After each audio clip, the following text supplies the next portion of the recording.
from 4 women who used to work with him. Swalwell denied all accusations Friday. These allegations of sexual assault are flat false. They're absolutely false. They did not happen. They have never happened. And I will fight them with everything that I have. But USF professor of politics James Taylor says those denials could not turn the tide of public opinion.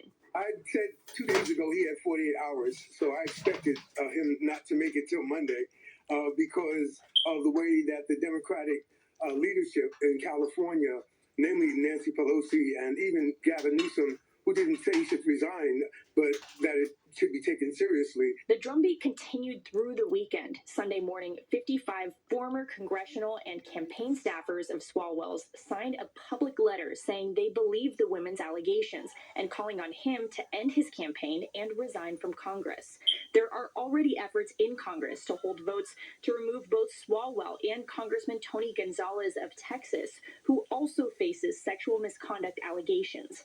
Republican Representative Byron Donalds of Florida says he will vote to remove both men. These allegations are despicable and they demean the integrity of Congress. The California governor's race still has a crowded field, particularly on the Democratic side. And the Democrats are going to have to consolidate now, I think more than before, behind another candidate because Swalwell came out of nowhere. Democrats fear if they don't rally support soon, the state could wind up with its first Republican governor since 2011. As for Swalwell, it appears he's been staying with a friend in Southern California. Former gubernatorial candidate Steve Klubeck told our NBC station in Los Angeles that while he could no longer support Swalwell's campaign, he offered him a place to stay for a few days.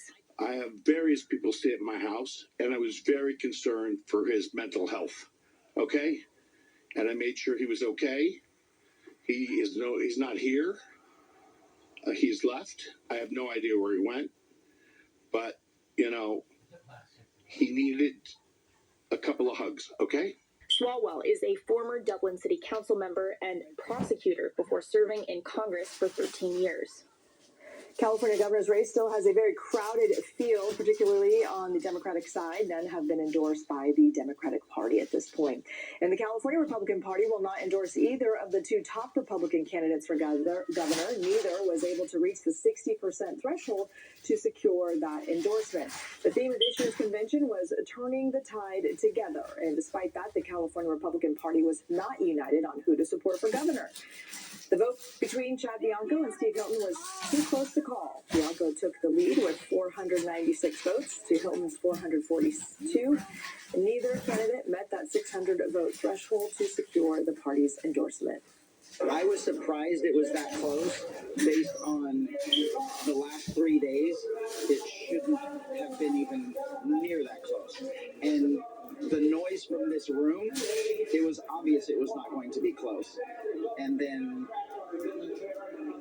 it was. So I think the real message is what's happening out across the state. I'm the leading candidate in this race.